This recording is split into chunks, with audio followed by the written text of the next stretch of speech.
Friends, welcome to our you can speak kit and app. आज हम पढ़ रहे हैं सिंपल पास्ट टेंस। अभी तक हमने जो इसके पहले की एक्टिविटी की थी उसमें हमने देखा कि स्टोरी को हम मेक कैसे करते हैं, उसको हम किस तरीके से बना सकते हैं। तो आज भी हम उसी पार्ट का सेकंड पार्ट देखने वाले हैं। यहाँ पर जैसे कि आप देख सकते हैं मैंने बोर्ड पर एक स्टोरी राइट की है। ये स्टोरी है एक फार्मर की और उसके 4 बच्चों की या 4 सन्स की। तो हम यहाँ पे जो मैंने स्टोरी राइट की है वो तो आपने पढ़ सकते हैं और आप उसको लर्न कर सकते हैं, लेकिन हमारी जो कोशिश है आपको लर्न कराने की नहीं बल्कि आप उस स्टोरी को मेक कर सके। तो यहाँ पर जो मैंने स्टोरी राइट की है मैं उसको आज आपको एलेबोरेट करके बताऊंगी। इट मींस इसको 3 एक्शन में डिवाइड करेंगे। पहले तो हम उसके एक्शन देखेंगे, फिर स्टेटस देखेंगे, फिर उसके पोजीशन में क्या है वो देखेंगे। इट मींस स्टोरी तो है यहाँ पे, लेकिन अभी हम उसको एलेबोरेट करेंगे ताकि हमारी स्टोरी जो मैंने यहाँ पर लिखी है उससे भी बड़ी हो सके।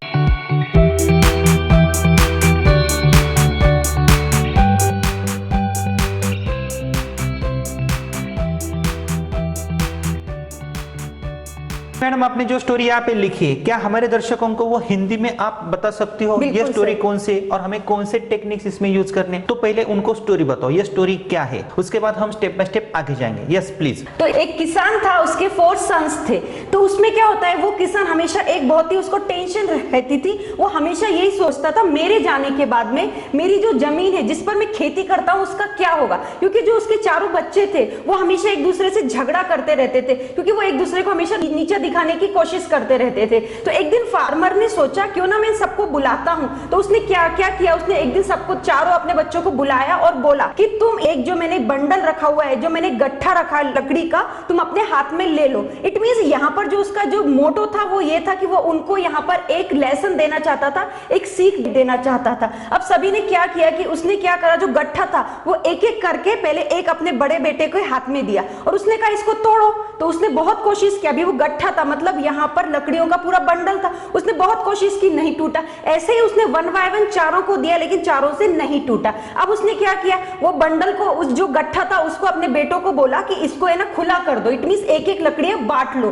तो उन्होंने क्या किया, चारों लकड़ियां एक एक बेटे के हाथ में दे दी। अब बोला इसको तोड़ो, तो उन्होंने हाथ में लिया, फटाक से तोड़ दिया, एकदम से वो गई। और उसका मींस क्या निकला, उसने बोला कि जैसे ये लकड़ियां एकदम आसानी से टूट गई जब ये सिंगल थी, जब ये बंडल में थी, गट्ठा था तो नहीं आप लोगों से ब्रेक हुआ। तो इट मींस आपको क्या समझ में आया, यदि आप लोग यूनिटी में रहोगे, इकट्ठे होकर रहोगे तो कोई भी आपको किसी भी तरीके की हानि नहीं पहुंचाएगा, क्योंकि यूनियन इज स्ट्रेंथ, एकता में ही शक्ति होती है। Very good madam. तो आपने यहाँ पे स्टोरी लिखी है, an old farmer had 4 sons. एक किसान था, उससे 4 लड़के थे। They always quarrelled with one another. वो हमेशा एक दूसरों के साथ झगड़ा करते थे। So the farmer wanted to teach them a lesson. तो उस किसान ने उनको एक सीख देने का सोचा। One day he called them. एक दिन उसने उनको बुलाया and gave them a bundle of sticks. उनको लकड़ियों का गिट्ठा दे दिया। Then he asked them to break. उसके बाद उसने उनको वो तोड़ने के लिए कहा। But no one could break the bundle. लेकिन किसी ने भी वो बंडल नहीं तोड़ा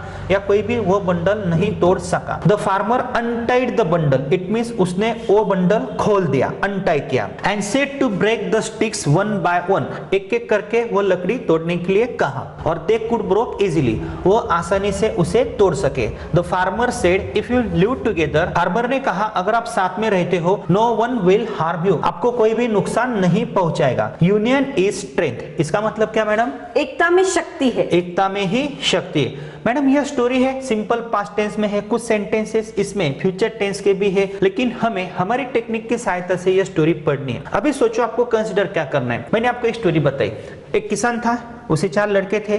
वो हमेशा एक दूसरों के साथ झगड़ा करते थे, इसलिए किसान थोड़ा वरीड था। एक दिन किसान ने सोचा उनको एक सीख देने की। किसान ने लकड़ियों का गिट्ठा लाया, उनको कहा उसको तोड़ना है। चारों बच्चों में से एक भी उसे तोड़ नहीं सका। किसान ने उसके बाद क्या किया, वही गट्ठा छोड़ दिया और एक एक लकड़ी उनके हाथ में दे दी तो वो आसानी से तोड़ सके। यह आपने यहाँ पे स्टोरी लिखी है, लेकिन बिना देख के अभी मुझे स्टोरी क्रिएट करनी है। हम हमारी टेक्निक की सहायता से यह स्टोरी बनाएंगे। अभी देखो आपको क्या करना है। यहाँ पे एक एक कैरेक्टर है। For example N old farmer. यह तो शॉर्ट स्टोरी है, लेकिन हमें क्या करना है, इसे बड़ी करनी है या एलाबोरेट करनी है। तो हम क्या करेंगे, मुझे ऐसा बोलना है एक किसान था, तो आपको ट्रांसलेशन करना है और एक्शंस, क्वालिटीज एंड पोजीशंस में हमें सेंटेंसेस बनाने हैं। Are you ready? Yes madam. एक किसान था। Once upon a time there was a farmer.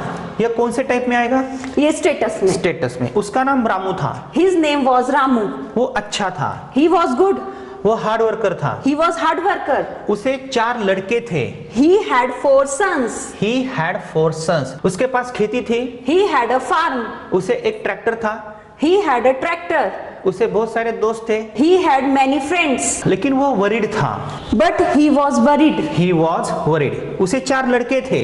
He had 4 sons. Madam अभी मैंने कौन सा टेक्निक यूज किया, मैं आगे नहीं गया। अगर हमारे स्टूडेंट्स को एग्जाम में स्टोरी राइटिंग करनी है तो उनको ऐसे कैरेक्टर्स एलेबरेट करने, बड़े करने। इट मींस मैंने फार्मर की जो एक्शन है, क्वालिटीज एंड पोजीशन है, वह किसान या वह रामू गांव में रहता था। He lived in village. He lived in a village. तो यह क्या है, एक्शन है। तो पहले हमने क्या किया, रामू के एक्शंस, देन आफ्टर उसकी स्टेटस या क्वालिटी, देन आफ्टर पोजीशंस। कितने सारे सेंटेंसेस बने होंगे, नियर अबाउट हमने 10 से 12 सेंटेंसेस बने होंगे। अभी हमें क्या करना है, अभी हमें कौन सा कैरेक्टर ढूंढना है, हिज सन्स। देखो यहाँ पे his sons, he had 4 sons. अभी आपको क्या करना है, 4 सन्स को पकड़ना है। 4 सन्स के लिए पर्सनल प्रोनाउन कौन सा आएगा, दे। तो अभी उनके बारे में आपको एक्शंस, क्वालिटीज एंड पोजीशंस में बोलना है। स्टेप बाय स्टेप हमें आगे जाना है। स्टोरी हमें बड़ी भी करनी है तो आप कौन सा टेक्निक यूज करोगे। वे रहते थे, They lived. वे उनके पिताजी के साथ रहते थे। They lived with their father. वे काम नहीं करते थे, They did not work. वे पढ़ाई नहीं करते थे, They did not study. वे हमेशा झगड़ा करते थे। They always quarreled. They always quarrel. वे आलसी थे। They were lazy. They were lazy. उनके पास नॉलेज नहीं था। They did not have knowledge. They did not have knowledge. वे काम नहीं करते थे, उनके पास नॉलेज नहीं था। Actions, qualities and positions. ठीक है, 2 कैरेक्टर्स हमने एलेबरेट किए। अभी आपको क्या करना है, स्टेप बाय स्टेप आगे जाना है। रामू वरीड था। Ramu was worried. Ramu was worried. Ramu को उनको सीख देनी थी। Ramu wanted to teach them a lesson. Very good. तो यह क्या है, एक्शन है। तो रामू ने एक लकड़ियों का गट्ठा लाया। After that, Ramu brought a bundle of sticks. Then after Ramu ने उनको वो गिट्टा हाथ में दिया। And after that, Ramu gave them the bundle of sticks. In their hands. In their hands. उनको कहा कि आपको ये गट्ठा तोड़ना है। He told them to break the bundle. लेकिन किसी ने वो बंडल नहीं तोड़ा। They did not break a bundle और they couldn't break a bundle. उसके बाद रामू ने क्या किया, वो गिट्ठे को अनटाई किया। तो मुझे बोलना है, रामू ने वो लकड़ियों का गिट्ठा छोड़ा, इट मींस अनटाई किया। रामू ने वो लकड़ियों का बंडल अनटाई किया। तो आप कैसे सेंटेंस बनाओगे, Ramu untied the bundle of sticks Ramu untied the bundle of sticks. एक एक लकड़ी उनके हाथ में दे दी। and gave them sticks one by one. And he gave single sticks in their hands. After that Ramu ने उनको कहा, And after that, Ramu told them told them या आस्क्ड देम, एक एक लकड़ी तोड़नी है। to break single sticks. और उन्होंने आसानी से तोड़ी। And they broke them very easily. And they broke them easily और they could break them easily. Simple है। उसके बाद फार्मर ने बोला, And after that, farmer said to them, अगर आप साथ में रहते हो तो आपको कोई भी ईजा नहीं पहुंचाएगा। if you live together, no one will harm you. So union is strength. Madam ये स्टोरी अभी हम क्वेश्चंस में फ्रेम करेंगे। नो क्वेश्चंस नो इंग्लिश, और क्वेश्चंस भी इंपॉर्टेंट होते हैं। आपको हमारे दर्शकों को दिखाना है हम कौन से टेक्निक्स यूज करते हैं। एक्शंस, क्वालिटीज या स्टेटस एंड पोजीशंस। क्या एक किसान था, Was there a farmer? क्या वो गरीब था, Was he poor? क्या वो अच्छा था, Was he good? क्या वो दयालु था। Was he kind? फार्मर किधर था, Where was farmer? उसका नाम क्या था, What was his name? वो कैसा था, How was he? वो कौन से विलेज में था, In which village was he? In which village was he. क्या उसे 4 लड़के थे, Did he have 4 sons? उसे कितने लड़के थे, How many sons did he have? How many sons did he have. क्या उसके पास फार्म था, Did he have farm? क्या रामू के पास ट्रैक्टर था, Did Ramu have a tractor? Ramu के पास कौन सा ट्रैक्टर था, Which tractor did he have? Which tractor did he have. क्या रामू बहुत काम करता था, Did Ramu work very hard? Ramu की उम्र कितनी थी, How old was Ramu? How old was Ramu. Ramu को कितने लड़के थे, How many sons did Ramu have? How many sons did Ramu have. Ramu को 4 लड़के थे। Ramu had 4 sons. अभी हम सब्जेक्ट चेंज करेंगे। रामू को 4 लड़के थे। क्या वे 4 लड़के, सब्जेक्ट आपको चेंज करना है, दे बोलना है। क्या वे झगड़ा करते थे, Did they quarrel? Did they quarrel. वे झगड़ा क्यों करते थे, Why did they quarrel? क्या वे काम करते थे, Did they work?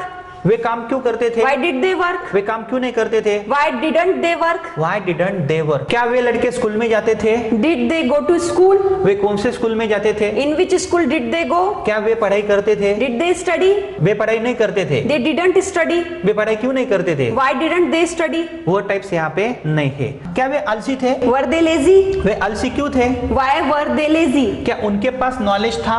Did they have knowledge? उनके पास कितना नॉलेज था? How much knowledge did they have? क्या उनके पास किताबें थी?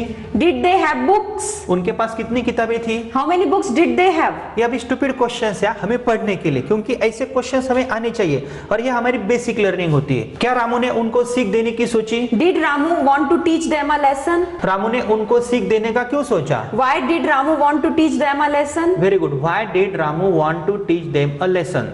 उसके बाद क्या रामू ने बंडल ऑफ स्टिक्स लाया? After that, did Ramu bring a bundle of sticks? Ramu ने बंडल ऑफ स्टिक्स क्यों लाया? Why did Ramu bring a bundle of sticks? Why did Ramu bring a bundle of sticks? उसके बाद रामू ने उनको क्या कहा? After that, what did Ramu ask them? After that what did Ramu ask them? क्या रामू ने उनको बंडल ऑफ स्टिक्स दिया? Did Ramu give them a bundle of sticks? क्या लड़कों ने वो बंडल ऑफ स्टिक्स तोड़ा? Did they break a bundle of sticks? Did they break a bundle of sticks? उन्होंने बंडल ऑफ स्टिक्स क्यों नहीं तोड़ा? Why didn't they break a bundle of sticks? Why didn't they break a bundle of sticks? तो ऐसे questions हम बना सकते हैं। Simple story. यही स्टोरी अगर हमारे दर्शक ऐसी स्टेप बाय स्टेप करते हैं, वो एक पेज पे लिखते हैं, क्वेश्चनिंग एंड आंसरिंग करते, तो मैडम ऐसे क्वेश्चंस वो बना सकते। अभी आपको क्या करना है? अभी आपको कुछ नहीं करना है, यह स्टोरी आपको इलेबोरेट करनी है, एक पेज के ऊपर लिखने हैं, क्वेश्चंस बनाने हैं, आपके पेज के ऊपर लिखने हैं और यही क्वेश्चंस आपको बार बार पढ़ने हैं। ऐसा आपको क्यों करना है? क्योंकि इससे हमारा कॉन्फिडेंस आएगा और हमारी जो बोलने की हैबिट है वो और भी बढ़ेगी। आपके जो छोटे छोटे डाउट्स है ना वो क्लियर होते हैं। जैसे why did he bring a bundle of stick, where did Ramu live, what was his name, did they quarrel, why did they quarrel। तो यहाँ पे मैडम सब्जेक्ट्स बदल रहे हैं। अभी मैडम हमने जो पहली दो स्टोरीज पढ़ी थी वहां पे कितने कैरेक्टर्स थे? Single character. कौन सी स्टोरीज थी वो? क्रो की थी और एक डॉग की थी, मैड डॉग थी। और यहाँ पे कैरेक्टर्स अभी बदल गए। Yes. तो यहाँ पे आपको कभी डिड ही बोलना है, कभी डिड दे बोलना है, वॉज ही बोलना है, वर दे बोलना है। तो ऐसे कैरेक्टर जब चेंज होते हैं तो ऐसी स्टोरी आपको सिर्फ रटनी नहीं है, उसको लिखना है, उसको बार बार पढ़ना है। कंसिडर करो आज आपने यह स्टोरी बनाई, क्वेश्चंस आंसर्स आपने फ्रेम किए और आपके नोटबुक में आपने वो स्टोरी लिखी विद क्वेश्चनिंग एंड आंसरिंग। तो उसको आपको क्या करना है? आज आपने वो पढ़ी, 10 दिन के बाद फिर से पढ़ना है, 10 दिन के बाद फिर से पढ़ना है, 1 महीने के बाद फिर से पढ़ना है। ऐसा आपको क्यों करना है? क्योंकि इससे हमारे जो मिस्टेक्स है वो कम होंगे और साथ में हमारा जो क्रिएशन है, डिड का, हैव का, हेड का और साथ में जो हम देख रहे हैं हमारी जो स्टेटस क्वालिटी है वो भी हमारी इंप्रूव होगी। कहाँ हमें वर दे करना है, कहाँ हमें वॉज ही करना है। Very good. तो ऐसे मोर देन 20 to 30 स्टोरीज आपको क्या करनी है? रिसाइट करनी है, वो लिखनी है, बिना देख के आपको बोलनी है। Once upon a time there was a farmer, he had 4 sons, they always quarreled with one another। तो ऐसे आपको नॉन स्टॉप बोलना है और क्वेश्चंस भी आपको पूछने हैं। फ्रेंड्स अगर आपको हमारे ऐप वर्जन से कोर्सेज परचेस करने हैं तो आप कैसे परचेस कर सकते हो, कौन सी ऑफर प्राइजेस है, आपको क्या क्या मिलने वाला है, इसके बारे में मैं आपको जानकारी देने वाला हूं।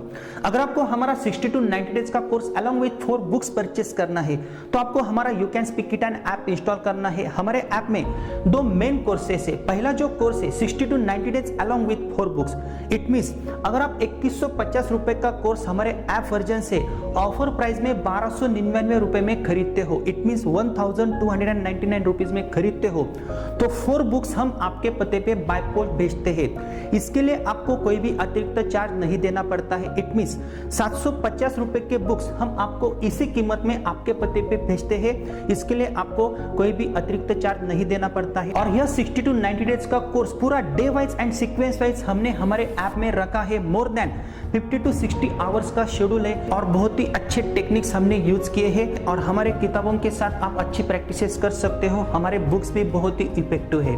तो दोस्तों 1 से 1.5 साल तक यह कोर्स आपके मोबाइल में रह सकता है। इट मींस आप बार बार देख सकते हो हमारे स्ट्रक्चर मेथड की, ट्रांसलेशन मेथड की, डायरेक्ट मेथड की आप बार बार प्रैक्टिसेस कर सकते हो और अच्छा रिजल्ट प्राप्त कर सकते हो। अगर आपको किसी भी एग्जाम में अच्छे मार्क्स प्राप्त करने हैं तो आप हमारा A to Z grammar with writing skill का कोर्स परचेस कर सकते हो। इस कोर्स में भी हमने बहुत ही अच्छे टेक्निक्स यूज किए हैं।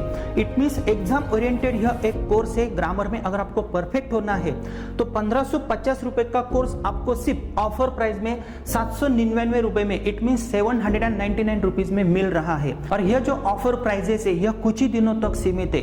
दोस्तों आपको इसका लाभ लेना है। हमारे टेक्निक्स बहुत ही अलग है, बहुत ही इफेक्टिव है। लाइव क्लासरूम के जरिए हम आपको कैसे पढ़ाते हैं, इंटरेक्टिव टीचिंग्स क्या है, स्ट्रक्चर मेथड क्या है, डायरेक्ट मेथड क्या है, ट्रांसलेशन मेथड क्या है।